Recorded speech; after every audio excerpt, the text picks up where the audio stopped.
Give us that. What's going on? Is it a video or just a picture? It's a video, man. Oh my God. I gotta take this off right now. Is it all good? The sun ain't messing it up? Yep. Oh, I'm very emotional right now. I haven't seen my cousin in 10 years. 10 years. Donovan Rogers. What's up, man, Cookie? What's up, DJ Darlene? Darlene's baby. I ain't even seen her baby. What's going on? Elon, what's the deal? Dewan, happy birthday to you. Yeah. Donovan, with faith, drive, persistence, made a move and just moved on. I'm all about that. Make things happen. You make them happen. You are responsible for that. I've been here for 9 years, y'all. And I know y'all be coming at me about when James gonna come to visit. And ask Mom. I tried to come visit in 2020, but 2020. So don't come at me like that. 2020 was 2020. All right?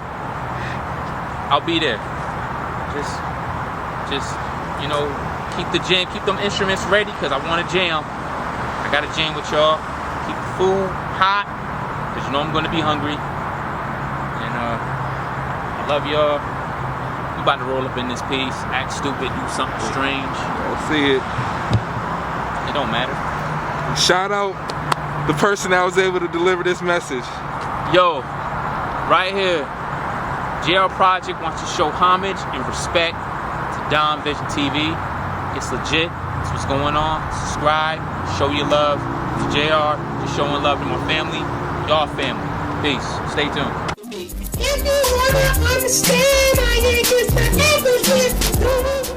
And welcome to DonVision TV. Word up.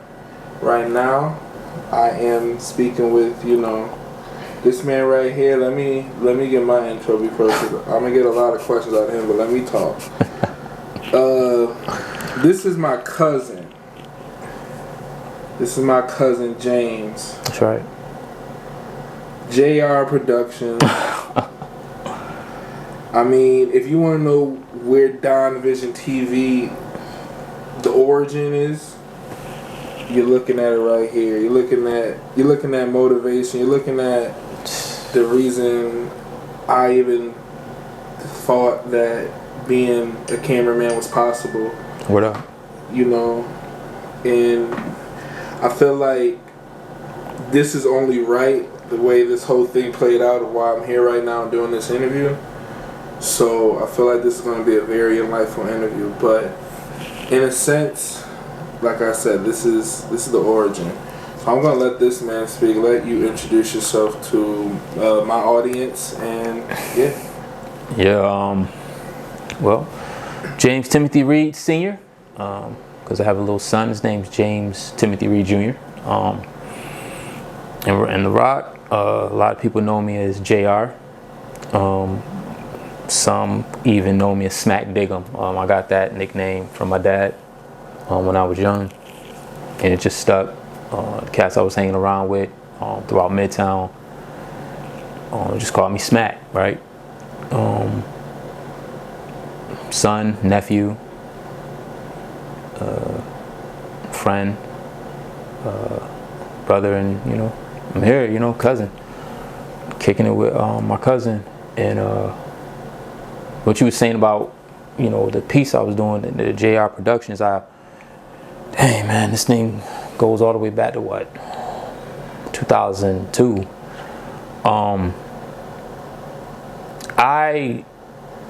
I didn't know what I was going to be doing, in my lifetime, as far as it was for me, go to church, school. That wasn't it for me, so I dropped out, did my own thing. As far as it was, money, just get money, find a way to get money. So I've made, connections here and did the work thing, and I wasn't no cat on the block. I didn't sell nothing like that, but I always would flip the things that I had already. My thing was always music, mixing music, editing music, and find ways on how can what I'm doing give me some money.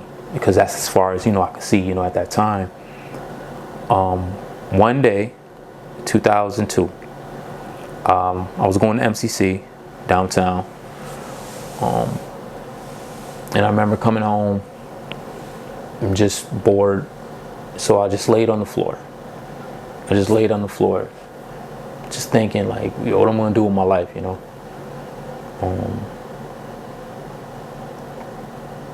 I had an idea, use the money that I was getting from the financial aid for college, and go to the bookstore and just buy like a mini tape recorder, the mini tape recorder joints that you be talking on.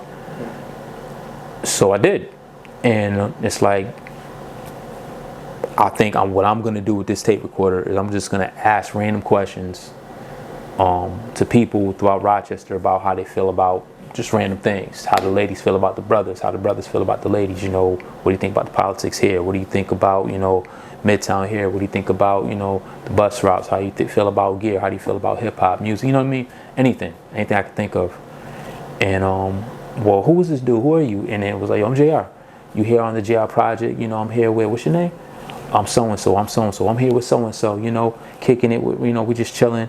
I asked a few questions, what do you think about, blase blah, And I would do that, and then I would record it, and I would take the cassette, and I would, just put it away in my closet, and just go to Walmart and buy more cassettes, and just do the whole thing all over again. To the point where I met this kid named Hassan Mackey. And I guess he was a local artist, a lot of people knew him for rhyming and whatnot. And I didn't know how popular he was. I just would see him a lot downtown. And one day I just ran up on him and simply asked him, what do you think about hip hop? That was what I was thinking about at the moment. This dude grabbed my tape. It was a 60-minute tape. I'll never forget this. It was in Midtown. I was at NYC. That's where we kind of met with that NYC. Remember that NYC? And I don't know if the younger generation understand all that. Do they still got that in like the Henrietta Mall, NYC? I don't think so. I haven't been in there, but I don't believe so. Well, that was a spot, you get gear and whatnot. But anyway, so we met up at NYC, and I was just asking him. He grabbed the tape recorder out my hand and just started freestyling from A side to B side, non-stop.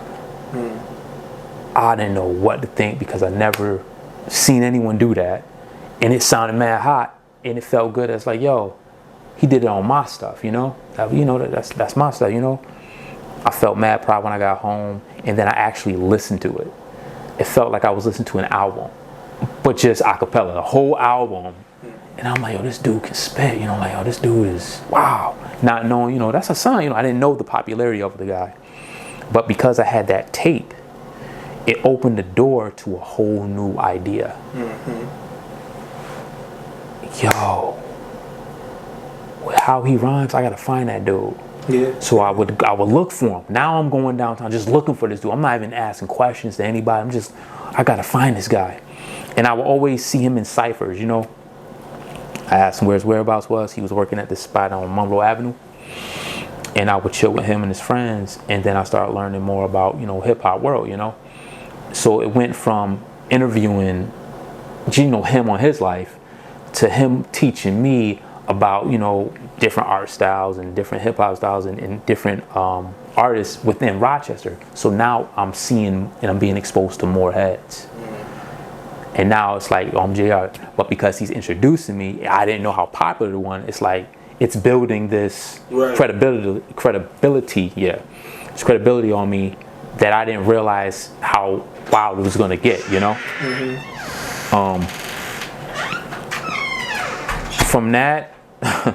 From that, I'm going to school, and I'm learning about studio production and film and photography.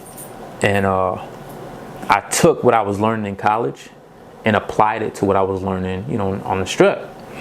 How can I use this knowledge in production to create something that people will actually buy? Because the root was still, how do I make money out of what I do? It was always that. How do I do this the right way? Because, my family, I have a proud family, my mom, my uncles, my aunts, you know, they're proud. They're all about, you know, do what you do, but make sure that you can look at yourself in the mirror and what you do, you know, and at the same time, can you be around us and show us what you doing too, and still feel just as proud? You know what I mean? It was all about character. It still is to this day, you know. So what I did was, story short, I taught Hassan about the things that he did, all the music he made. And I was like, listen, I heard at Record Archive. Is Record Archive still around? Yeah, yep. Okay, Record Archive. East Ave? That whole like, yeah, all the way down East Ave. Yep. Okay, boom. So I was like, listen, let me take the music you've made and mix some of it at school, because they gave me time to work in their studio area, and they had all this stuff. You know, it's a college, you know. So I was using MCC's software and stuff, and you know, mixing and editing Hassan's music. You know, I made a track list. I remember connecting with some heads downtown to take pictures of us, and I was using Photoshop and creating an album cover. And I was like, yo, and it seemed like everything that I was doing, I had friends that was connected. Like, there was heads in Midtown that liked taking pictures, so they were the ones who helped us make a cover. Hassan was the one that was, you know, doing the music, so it was like, okay, that's the one that's doing the music. The production's already done. I don't have to produce nothing. Like, that's not my thing. My thing is like edit, put it together, make it look like something else, right? Right. And then I have friends that actually worked at Record Archive, and then I discovered that we could do a partnership. Like, we can sell our music out of our Record Archive. They get a percentage, you know, and we can get paid from the sales, right? So I'm like, son, let's do that. He's like, all right. And we created this thing called the Portfolio, but I put the JR Project Presents the Portfolio, and that was the first time I seen. This is 2005. This is the first time I'm seeing, like, yo, the fruition of, like, yo, this is something that came out of my mind, and I'm looking at it, and Cass is really buying this thing, because, you know, Hassan's is the selling point of the whole thing. Right. You know, all I did was put my name on it. You know, but it's all Hassan, right? But it's the fact that we both get money from this thing. It wasn't a lot, but it was the start. That was the beginning for me. You know, he's doing things, and you know, as far as what he does, he's gotten the rewards from that. But for me, it was the beginning of this whole JR thing. I remember chilling with my uncles, and my Uncle Greg. I remember coming and videotaping him and the brothers just jamming, you know. Yeah. And I used to be on this, you know, hey, it's the JR. I always did an intro. Yeah. It's the JR Project. I'm here, you know, doing, you know, seeing the brothers, you know, my uncle's doing what they doing. He stopped me right there. What is that? And I was like, it's the JR Project. He's like, no, what is it? And I'm like, what? Like, this is my thing. He was like, do you own it? I'm like, what you mean? Like, this is my thing. He was like, it's not yours. This dude must have told me to leave and told me to come back with a receipt. I didn't know what was going on, but I found out, you know, City Hall, and I was like, yo, how do I own the JR Project? And I discovered how. So it's my business name, you know, it's mine. I own it. So I went back, and then he told me straight to my face, like, listen, if you're gonna claim something, make sure you own it. So that was the second turning point for me. And whatever I'm creating, it's not just me saying this is mine. I can show you documentations. This is his. You know what I mean? This is what, you know. Yeah, man, that's it. It really started like that. Humble beginnings, yo. Definitely. Yeah. And I mean, right there, kind of is going to lead into my next question of what would you say is your main drive to create? Now, we just got the origin of what started it, but what's the drive in you that kind of say, you know, this is your thing? Kind of what your uncle was asking you, like, yo, what is this? You own it? Like, what was the drive to, you know, really take his words and created to get that business and make it yours? My mom. You asked me no one ever asked me that. The drive to why I do what I do. Mom, I ain't gonna put you on blast, but I feel like this needs to be said. My mom, she taught me, and I believe she, taught my siblings as well, to always keep the optimistic eye no matter what's going on. And not being cliche about it, stay, happy, happy, joy, joy. It's not like that, but it's just whatever you in, look for a hole that can get you out. Just for you though. I'm not no muscle cat. I'm not no sport cat. I don't have no. I'm socially awkward. I'm not.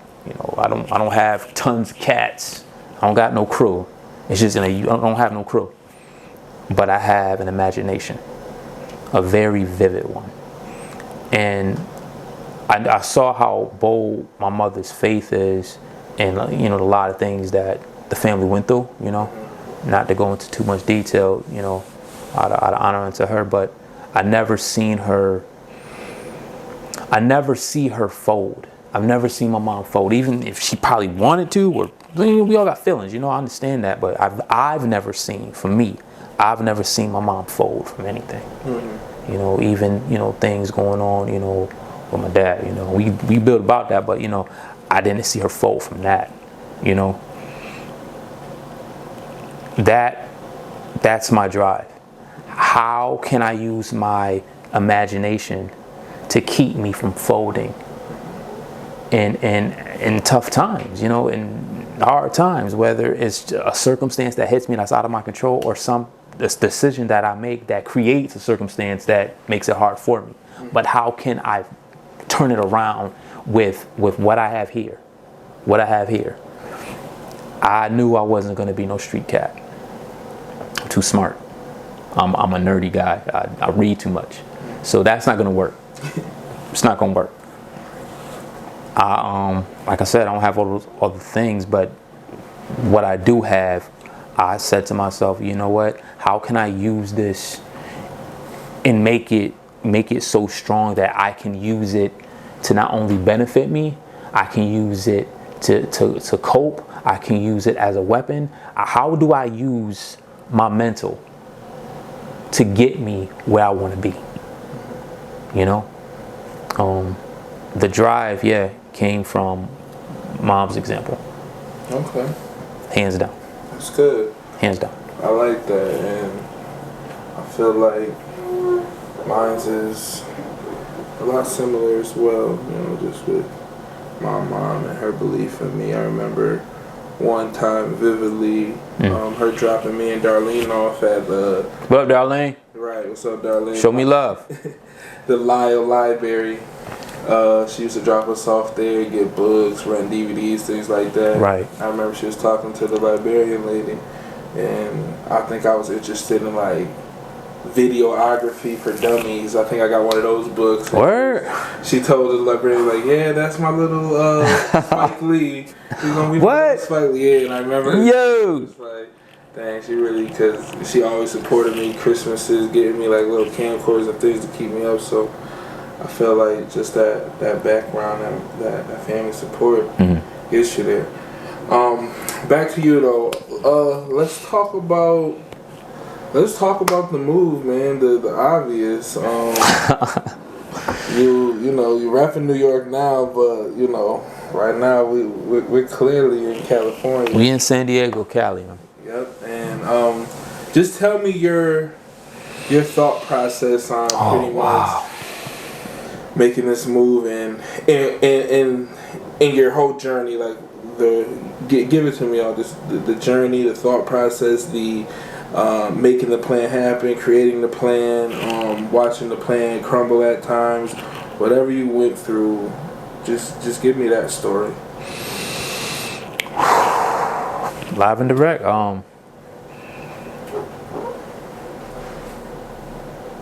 Me and my I call her the mother of my children. I don't really care for ex-wife. I know it's just what it is, but I like mother of my kids, you know. But anyway, her and I, when we were married, got married June 30th, 2011, and adversity hit within 2 weeks. Court allegations from her ex. You know, she's married now. You know, this dude's feeling. You know, it happens. But because of the court allegations, you know, not only that, but we were staying, you know, off St. Paul, and it was so bad that, you know, baby girl couldn't go play in the backyard. You know, her and I wanted to save up to get something in Gates. Now, I was working 2 jobs and she wasn't working at the time, you know. But you know, we were like, yo, we have to find a way to, you know, get out of here naturally. I'm a Christian man. I'm all about faith. I'm all about using your faith to get anything, you know. That's the foundation for me, and it's always going to be that way for me, you know. But with that, her and I are praying. Her and I are at the same time going through the anxiousness because of this whole court thing. You know, I'm gonna throw too much out there, you know, out of respect for her, but it added just stress, you know. Yeah. Naturally, just added stress. I never forget. She was downstairs with the baby. I was upstairs in the bedroom. I'm just reading the word, and I hear the Lord. It was December 27th, 2011, man. I'll never forget this. The Lord stirred it in my heart, you know. It's time to leave, you know. I never visited, you know how you came here, you know, you hear, yeah. And if you choose to move, then you know what you see to kind of create a plan. Mm-hmm. I didn't have a plan. I never came to Cali. I didn't know nothing about Cali, you know. I didn't have money for the expenses of Cali, quote unquote, because I know, you know, that's perceived. Mm-hmm. And I can understand why, you know. But I didn't have that. Mm-hmm. We packed up. It's just out of fail because I was like, listen, I'm feeling that we should leave New York. Well, why? Where? I think California. Well, why? Naturally, because you know you want to make sense of things. I couldn't explain why. I just like, yo, let's just pack. You know, she trusted me to do it. We did it. You know, we both wanted out. We both wanted better. You know. Kept praying about it. Kept talking. You know, seeking the Lord. You know, reading. Just like, yo, how do we do this? How do we do this? You know. And March 2012. Because we got the tax return thing, so we had enough bread to find a spot, throw a deposit down. Everything was cleared, and we were ready. So we left, and March 20th, 2012, we landed in California soil, San Diego. But the beginning of trials, I guess you would call them, is that there was some mishap with the paperwork, and we still need a payment. At the same time, we're waiting for the deposit money from the last apartment to clear, so we can, you know, get that to use for the new Cali home. Mm-hmm. We had the place, but we still, you know, there's those little fine print things, you know, yeah. Without going too deep into it, out of honor, you know. But because of that, for 21 days, we were homeless in California. Yeah. With the money I was getting, that I've saved from some of the money that we got from that was left over from the tax, and she was getting unemployment, at the time. So naturally, we could be at a hotel this time, but then it got to a point where it was like we had to wait till the next 2 weeks. So what you gonna do in those 2 weeks? Right. So I'm not gonna go too deep out of honor for her, but it was a very, like, just thinking about it, bro, it was a very humbling situation. It was a very scary situation, but we both agreed we're not leaving. After everything was cleared and we got it, we had the place, obviously, and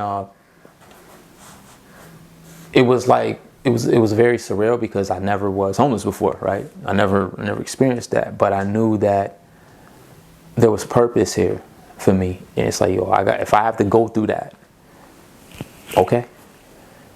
Did I want to go through it? Of course not, but it's like, I know what my mind at the time was. My mind was, as long as she feels the same way, I'm all right. Like when we were in it, she wasn't, knocking me out and knocking me down. Hey, this is your fault. She wasn't doing that. She was like, things will be all right. Mm-hmm. And I'm like, yeah.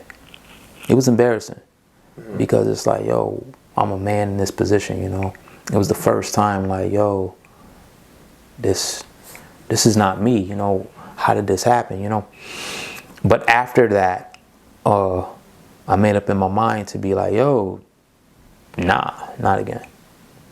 We get the place, and I was unemployed for a whole year. So we already got the place. So how you gonna get your rent paid, right? Creativity popped up again. There was a lot of kids throughout the neighborhood, and and with she was still getting the unemployment still. So with that, I started selling candy bars and sodas and cakes, and there was a lot of kids, and I just rack up, and I was paying my rent. Really, like, if she was here, you can ask, like, was it? That was for a year, At the same time, I was still looking for work, but it was like, you still got to pay the rent, It's still the reality. It's still reality. So it was still, how do I use what I got? Okay, there's kids. Kids like junk. Well, let's use some of this money that we're getting and save this, but use a little bit. Do that and just flip the price. I wasn't selling stuff for $1. I was raising up prices. Mm-hmm. In the streets. I had to raise prices, but it was all good because it's like there was no one else doing it. Right. So it worked, Just time kept going on. At the same time, though, marriage was getting rocky, long story short, as far as that, it is what it is. But to this day, she ain't going back, and neither am I. Yeah. Yeah. And honestly, being out here, I don't blame neither of you guys. If I'm honestly thinking like this trip back is going to be a painful one. See what I mean? It happens, but I mean, I definitely understand that. Now, do you feel like obviously you're grown at this point. You're having kids. You're getting married, so you're a grown man. But did you feel any kind of, I don't want to use the word resentment, but just maybe did you feel like you had a responsibility to take care of anything else that was in the rock before you left? Yes. Okay. And what do you think that was? I know it was a shocker to family that found out, because her and I, we moved. We were incognito about it. We were just, you know, this is what we gonna do. This is what we gonna do, you know.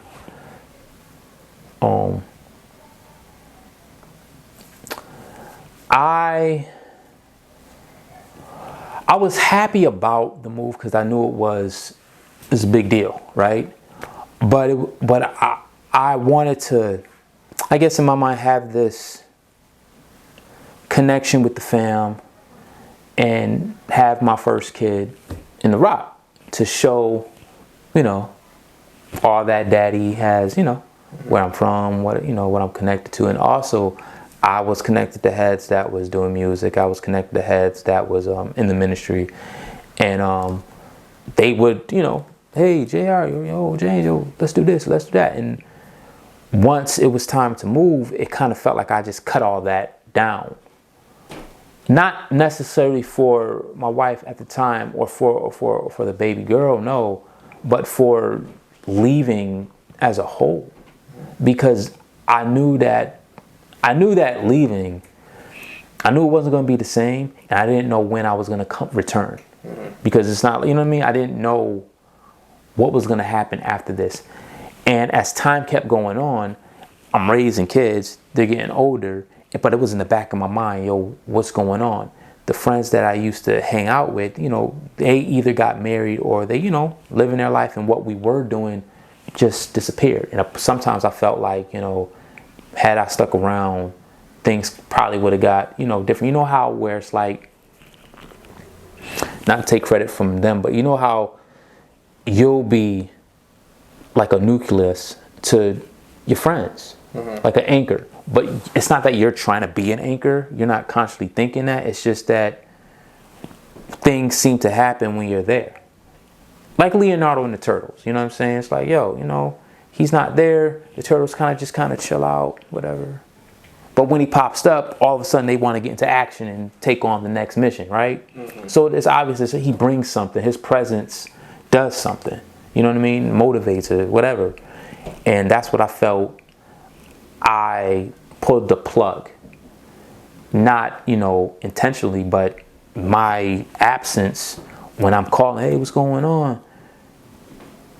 What was happening is no longer happening. And it was like, oh, wow. Because a part of me still, it's almost like my mind is still in 2012, even though life for them kept going. Which it did, and it makes sense, you know. And family, when I left, you know, cousins are like freaking 10 and you know what I'm saying, like 10, 12, you know, 13, you know, just turning 13, you know, just learning certain things. I call and, yo, so-and-so got this baby, so-and-so, yeah, so-and-so doing this. It's like, in these moments that I remember celebrating, because the family is known for celebrating over the littlest thing. You can get a B and there's a party. You get someone's birthday coming, all of a sudden, let's throw a bash. It's like, you know what I mean? It's like the family's known for the unit. It's always been that way, you know?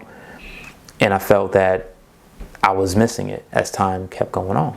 So yeah, California's what's up, but it was like, dang, it's like no one, you know. And so then when I would hear, you know, where's James? Where's James? James is working because he's doing what he got to do, you know. And I could understand. I know they all understand. You know, you got to do what you got to do. It's just like, damn, I'm really missing these moments. I find out, you know, cats ain't jamming the way they used to jam. Well. So, you know, it's just things, little things that seem so big seem to just slowly stop. Yeah, and I'll be honest, just hearing you talk now, it almost makes me think like you also were that person documenting the parties, the get-togethers. You were the one catching the memories. So once you kind of left, I'm not gonna lie, like the gatherings and like not to say they weren't live or anything, but it almost was like we were missing a big chunk of it. Was like, you know, you running around with the camera, you jamming out with the uncles, Uncle Alan's basement, Uncle Greg's basement, like it definitely took away from that, and you know, me coming up doing my thing, I think I kind of stuck more to myself and not really included the fam as far as that, which I should start. Your brother Justin, when he came, Yeah, he was coming a lot. You know, what up, Jesse? Yep. Saying next time I see you, I want a hug and a kiss. Yeah. And I said that on film. Love your brother, love your sister. And I seen them at they threw a cousins party at Wanda Lynn's house. And what up, Wanda? Yep. Fly girl. And yeah, I seen him, and I was just like, dang, man. I had my camera with me. I'm like, I kind of felt like I had to pick up where you left off and get the pictures and the vids, and I was just like, I still have the tapes. To this day, I have the tapes. 2006, 2005, 2004. I have my sister's, you know, when she was, you know, it was time for Carter to be born. Like that, at the moment, I have the moment when you helped me record your mother's wedding. I still got that. I haven't edited that. I'm sorry, guys. Listen, Uncle Greg and Cookie, listen, guys. I still have y'all wedding. I still got the tape. I know y'all been waiting. But I've been waiting too. For you to visit me. Make plans. Chef Corey FaceTime video. Make plans. So yeah, I felt like I think that was just a big part of it for me, at least, because it kind of, you know, gatherings didn't feel the same. Like you said, people are growing up, people are having their own kids and stuff. And I don't know, I feel like it hit everyone in their own certain way. Like you say, you're across country. You know, you weren't seeing people, things like that. For me, it was just more so like, yeah, everyone is kind of growing up, making moves, this and that.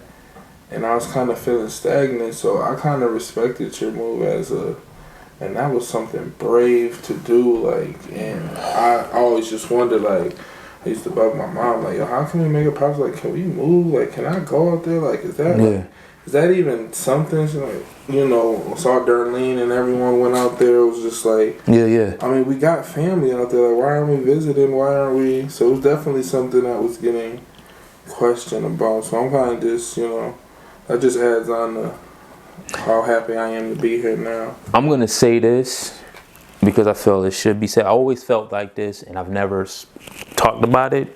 And I feel like this would be the perfect opportunity. What I admired about my uncles and my aunts, it's like they kept throwing these family get-togethers, man, and that's what brought everybody together. But then there's moments where it's like, okay, we're the ones now, we're the new ones, but it's like, yo, why can't we do that? Like, you know what I'm saying? Like, yo, can Tabitha and Cortland, Kirsten, Mikey, Donovan, John, Boo, James, Jessica, Justin, like, do what Uncle Alan was doing and Uncle Greg, you know, it didn't matter what was going on. It's just like, yo, we're gonna have a party at so and so's house. Okay, we're gonna have a party at so and so. It's like, yo, everybody would get the plug and everyone would show up. It's like, yo, there's gonna be a party at Kirsten's house. There's gonna be at Colton's house. There's gonna be a party at, you know. It's like, we could do that. But it's just, I feel like as time went on, it's like everyone became more individual. Everyone became, you know, I'm doing me. There's things I want to do in my life, and I respect it. It's like that essence, though. I think it came from a different upbringing for the uncles and aunts versus what we're doing now. But that's what I think made it so unique. Yeah. That's what made it not just fun, but it was like, yo, I got to see Elon. What's up, Dad? What's going on with you, man? Holla at me. I got to see DJ. I got to see Darlene, Donovan, because of the party. It wasn't like, you know, and Cookie would come through to Mom's house. I ain't saying she didn't. But the party, they sitting down talking, laughing about stuff, you know, for hours. And we would spend hours at these houses.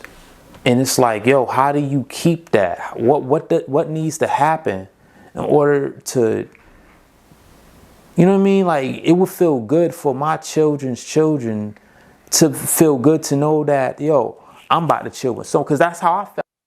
On the weekends, I'm going to Uncle Greg's house to jam with them. I look forward to that at the end of the week. Me too. I look forward to it. Like, yo, I'm not on the strip.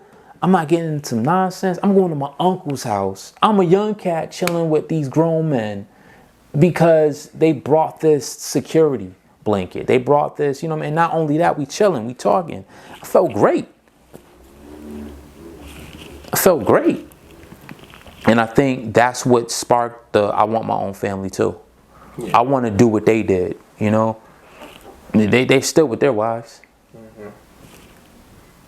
You feel what I'm saying? It's like there's something that they know that I feel like we don't know. Mm-hmm. And I think it's very important that we discover it, because we're just going to keep getting older, and our children are going to getting older. And it's like, if we're coming off like I'm going to do my own thing, well, how are they going to come off? Right. You feel what I'm saying? Then it's like, what kind of thing is it going to be? You know? No, we'll talk. And I mean, it's good to get this perspective, because I know a lot of people want to hear for you. So, I mean, this is some good footage. Yeah, I really, that's what I'm saying. You doing what you're doing is giving me an opportunity. I'm trying to talk to y'all. Yeah, I'm tired of sending videos to y'all, mm-hmm. and cats ain't calling back. So this thing on DonVision TV, mm-hmm. he's going to plug it, do what he does, mm-hmm. and throw it in everyone's face. Yeah. Steve, what up? Mm-hmm. Lil Steve, what up? Mm-hmm. John, what up? Yep. Kisha with the deal. They all getting tagged in the Corey, video. Thank you for what you've done for this country. Mm-hmm. You know? Mikey, God. Egypt, what the deal? Right. A3, what's up, man? Tabby and Tabby's babies. I don't. The babies don't even know who I am. They see pictures. They need to feel me. Mm-hmm. What's up? What's up? Nina? Shoot. Yo, Nina's crazy. You crazy. You still crazy. But that's what I mean though. Each I don't know, for me, each cousin brought something that I can learn. Kisha taught me how to dance. She taught me how to dance. John put me onto this whole music thing, man. I don't know nothing about music if it wasn't for John. Yeah. Boo Boo stayed in my butt. He helped me to see, like, yo, listen, get it together, or I'm gonna beat your ass. You know what I'm saying? Like who's gonna do that now? Right. You know? I don't know, man. You know, it felt good going to Uncle Alan's house, you know, playing that Super Mario Brothers 3. What's up, Brandon? Brittany? What up? Shoot, man, getting on my nerves. Aunt Tammy, what up? Aunt Jen, what up? Aunt Betty, what up? The pioneers of this thing. The queens of this thing. And what up, Mom? I talk to you all the time, Mom, so don't. Yeah. Right now, I'm not talking to you, Mom. I could just call you. Right, this is addressing the rest of the family. Yeah, the rest of y'all suckers. It's James. Jamestown News, the JR Project. Shoot, man. Dang. Miss y'all, man. I need a jam. Yeah, you gotta. I can't. That's what I mean. I'm not jamming nothing. I'm watching these old videos. Cats don't even look the same. Kirsten, I got videos of Kirsten with a big head. Now she got a big stomach. You know, it's like, yo. Yeah, what's up, man? Don't get me started. Nah, you're good. I mean, honestly, like I said, I think this is what the conversation needs to just be, was you addressing, you telling me certain, you know, standpoints of what it took to kind of get here. Yeah, man, it's real. I think, if anything, I'd want to wrap it up with basically what's next, obviously, what's in the most foreseeable future as far as not only JR production, but JR the father, mm-hmm. JR the hardworking man, JR the respect. You know, Cali soon to be legend, I should say, already a Rochester legend. Like, basically, Yeah, give it to me, man. What can we expect? What should I be looking out for next time I visit? What? Yeah, give it to me. Man, these questions are straight from the heart, yo. I really appreciate this moment with you, Don. Yeah, no problem. I'm hoping that either this year, I'm about to tear up because I know what I'm about to say. No, this is, yo, you gotta let that stuff out. Yeah. Anyway, I really want to visit y'all first this year. My sister's having a baby. What up, Jesse's World? I'm so proud of her. Jessica knows, man, I thought I could flip stuff. She flips the world, and she flips the world and just falls back in her lap. Like, no matter what she go through, she know how to flip stuff around. But this is what's hurting me. I'm gonna just say it. When Carter was she's pregnant with Carter, and what up, Carter? He's mad tall. He's doing his thing. Yeah. See you another day. When she was pregnant with Carter and she was about to give birth to Carter, I was there. Justin was there. Mom was there. And she's about to have a baby, and I don't want to miss that. I'm about to tear up, man. Yeah, you got it, man. Did you let that jump play? I don't care because I don't want to miss that moment, man, for my sister, yo. I think it's because I made her a promise when she was here. She know, and that I'll always be there. You know, she a grown woman, but she'll always need her big bro. You know, and I don't want to miss that. If I could just record that, the smile on her face. I don't want a picture. I want her presence. You know, I want the child to sense mine. You know, because Carter did, and that. Right now, for me, is the first thing. That's the foundation for me. It's about the closeness. It's about the unit. It's about, there's gonna be another one of us. I gotta be there. You know. With my children, the biggest change obviously has been, with the divorce, because I've been so consistent in raising them. So we do the co-parent thing, and I see them when I'm not working or on the weekends. I'm not a weekend dad, never will be. Like, when I'm not working, there, But I have a daughter that just turned 13, a son turned 8, and my baby's 5. She's gonna be 6. What's new is that they're in a different phase where they need something different from me. That, because everything's changed, everything's changed, but in where they are, especially my 13-year-old daughter, she needs a different kind of conversation from me. She needs a different presence from her dad. Yeah. And that begins this year. She'll be turning 14. She's 13 now. She'll be turning 14. My son, he's getting to that point where he needs to just be trained by dad for a while. Nothing against mom at all. Mom is there. But he has my emotion. He has my sensitivities. He has my creativity. He has my desire for affirmation and closeness.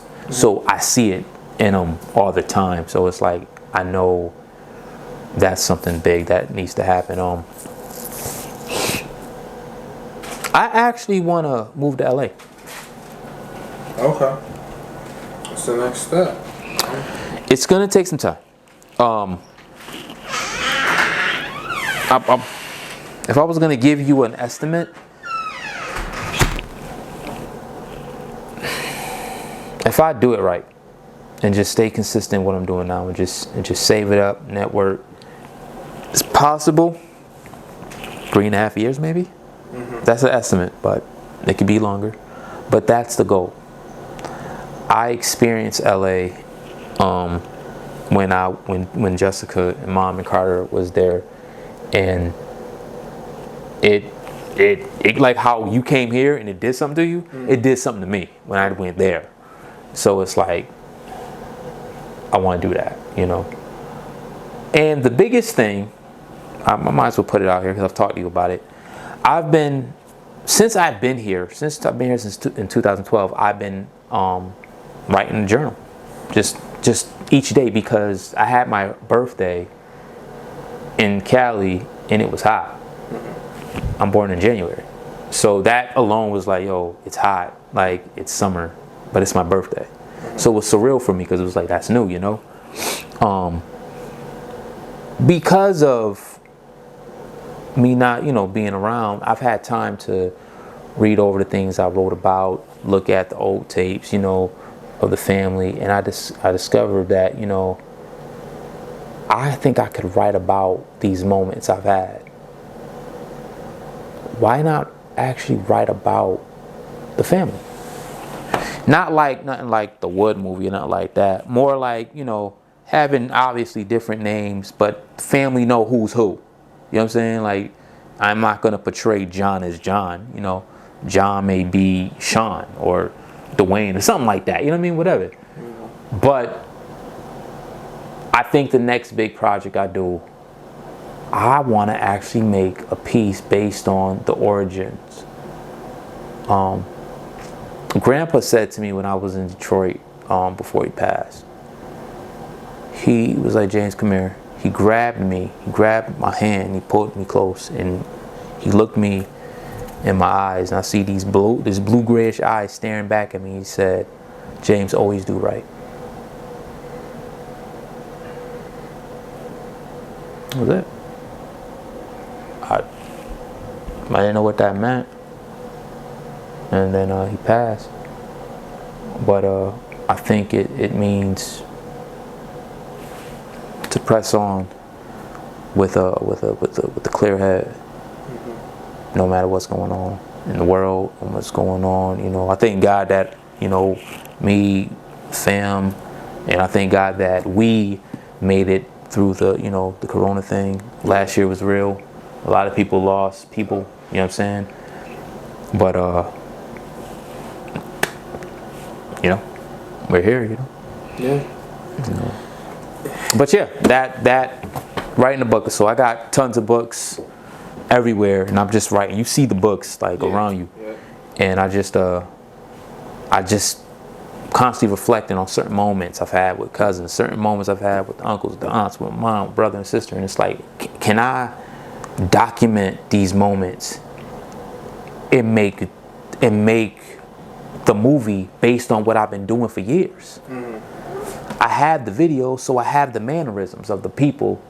I know how Uncle Alan walks. I also know how he can't dance either. Right. But so imagine someone portraying Uncle Alan purposely not dancing right, and everyone who sees it, oh, they know that's okay. That's Alan. You know what I mean? Like, there's these little things that I've, for some reason, recorded, and I think that all these tapes are really just to create one big piece. So that's what I've been doing.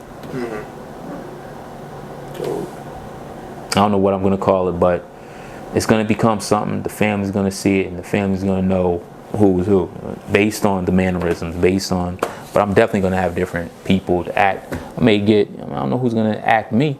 He's going to be fly, though. You know, because I'm the flyest man on the planet. You know what I mean? Those who disagree, your mom can't walk. Either way, that's what it is. Wrapping this thing up.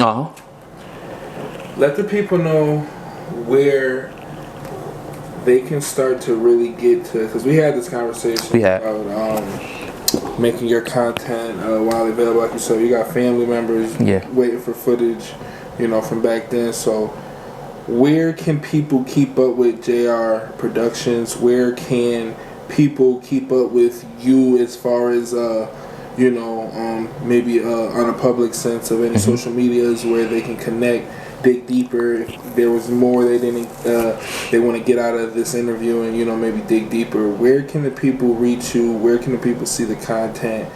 Let the people know. Yeah, for sure.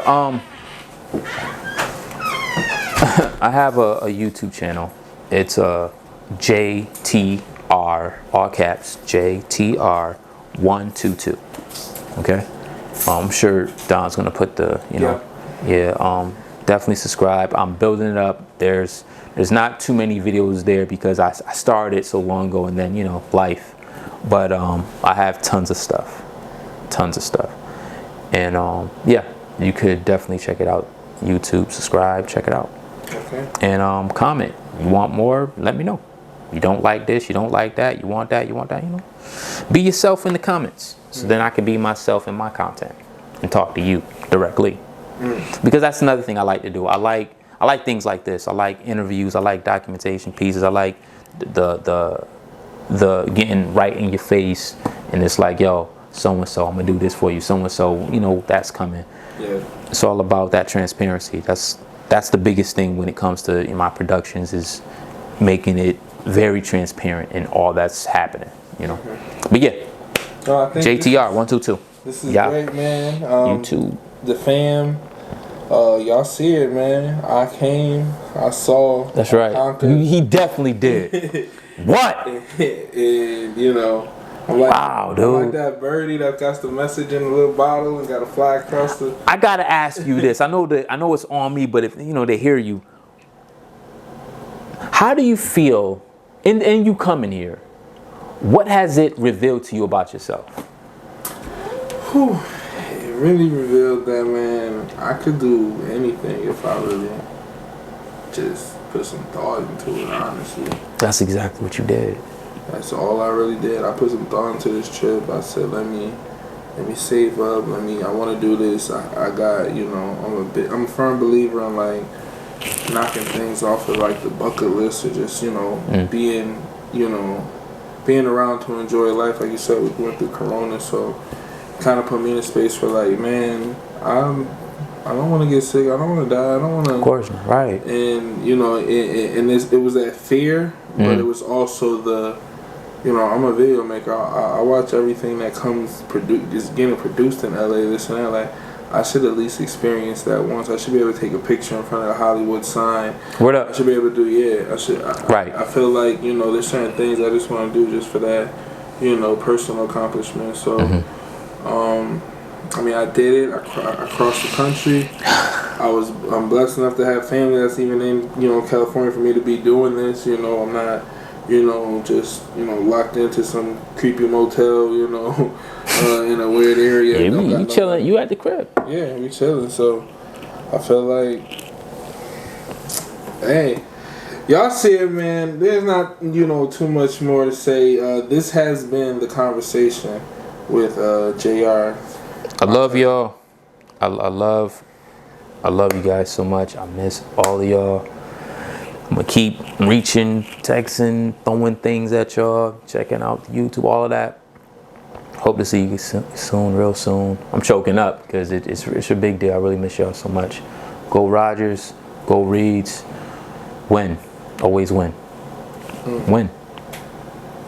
We out. Yeah. Ooh, I see the signature right there, though. You got to see that. What up, Mike? Don't stop doing what you're doing, because it's inspiring the whole family. Keep it up. Let's ride.